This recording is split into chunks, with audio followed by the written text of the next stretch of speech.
Hi అండి, welcome to Akshay నానమ్మస్ kitchen. ఈరోజు గోంగూర పచ్చి రొయ్యలు కూరలో చెప్తానండి. ఇదిగోండి గోంగూర. ఇది మా ఇంట్లో మేము సొంతగా పండించుకున్న గోంగూర అండి. చెట్లకి ఇంట్లో కుండీల్లో పండించుకున్న గోంగూర.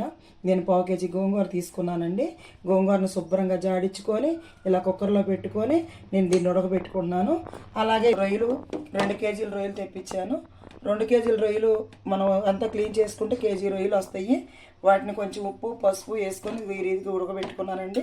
ఇదిగోండి ఇలా ఉడకపోవాలి. ఐలోనే పెట్టి ఉడికించుకోవాలండి. ఇది ఉడికించుకున్నప్పుడు ఈ నీళ్లు తొందరగా పోతాయి. సిమ్లో పెడితే అదంతా నుజ్జు నుజ్జు అయిపోతాయి రొయ్యల ముక్కలు. ఇలా ఉడికించుకొని పక్కన పెట్టుకొని గోంగూర ఉడికిన తర్వాత మరి నెక్స్ట్ ప్రాసెస్ చేద్దాం.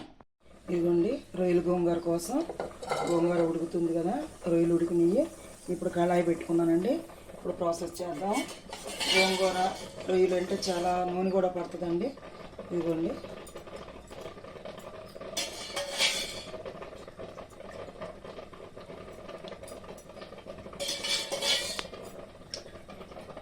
ఇదిగోండి 3 గరిటె నూనె పోసాను నేను.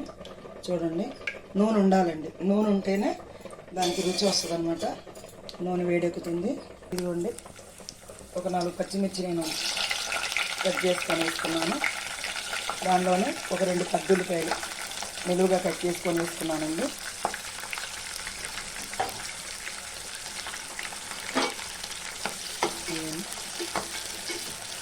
ఇవి కూడా కొంచెం బాగా మగ్గే వరకు మనం వేయించుకోవాలి.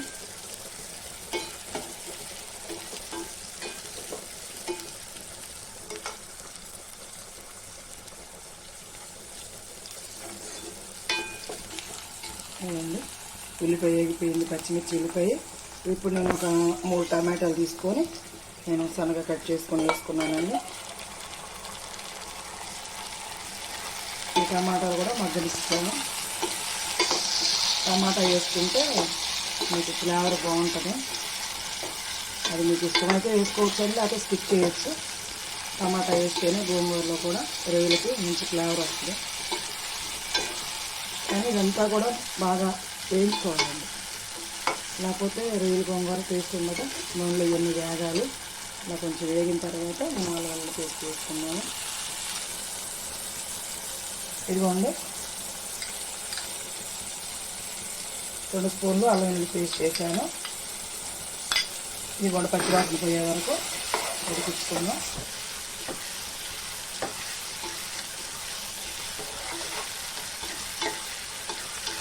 ఇప్పుడు మనం ఉడికించుకున్న రొయ్యలు వేద్దామండి. ఇవ్వండి రొయ్యలు వేసేసాను.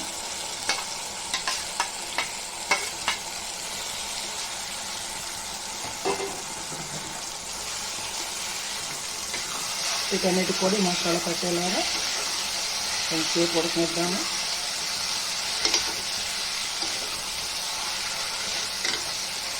ఇలా కూడా చేసుకోవచ్చు అండి. ఇట్లాగైతే రొయ్యల గోంగూర కూర 4 రోజులు 5 రోజులు ఏ వాసన రాకుండా ఉంటుంది.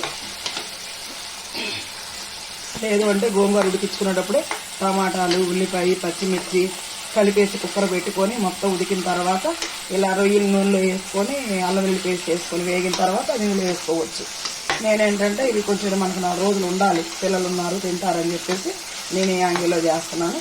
అది మీ ఇష్టం అండి, మీరు ఎలాగైనా చేసుకోవచ్చు. వంట అనేది ఒక క్రియేటివిటీ అండి.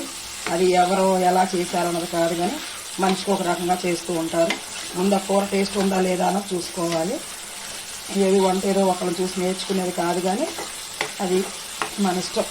మనం ఎలా చేసినా దానికి ఉప్పు కారాలు అన్నీ వేయాల్సిన పౌళ్ళు కరెక్ట్గా వేస్తే టేస్ట్ వస్తాయి అన్నమాట కూరలు. ముందు అది గ్రహించుకోవాలండి వంట చేసుకోవాలని ఎవరైనా.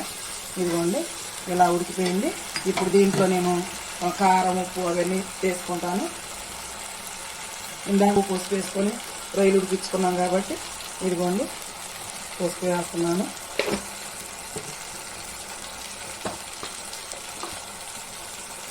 ఇదిగోండి 1 స్పూన్ ఉప్పు వేస్తున్నాను. అది చూసుకొని కడిగి వేసుకున్నాము.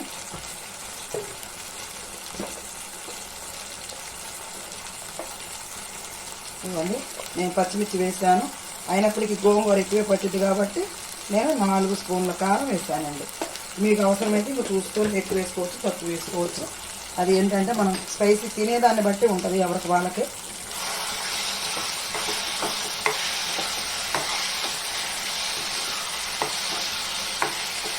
ఇదిగోండి రొయ్యలు కూడా కొంచెం మన నూనెలో వేగనియాలి. వేగితేనే మీకు గోంగూర రొయ్యల కూర మంచి టేస్ట్ వస్తుంది.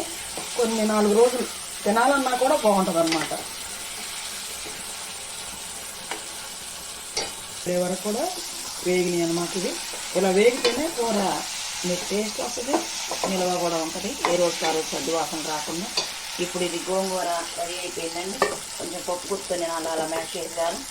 చేసిన తర్వాత ఇలా పప్పు గుత్తీలు కొంచెం మ్యాష్ చేశాను అంతే. మరీ మెత్తగా కూడా చేసుకోకూడదు, కొంచెం ఉడికిపోయింది కాబట్టి అలాగా రన్ చేసుకుంటాను. గోంగూర మొత్తం వేసేసుకున్నాను.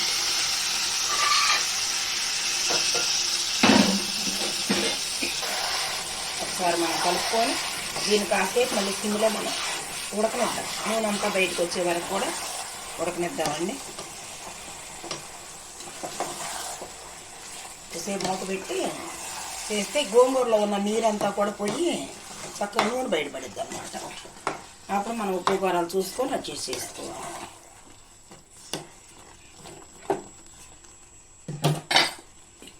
మూత పెట్టి కాసేపు ఇదిగోండి ఇదంతా నూనె బయటపడింది చూడండి.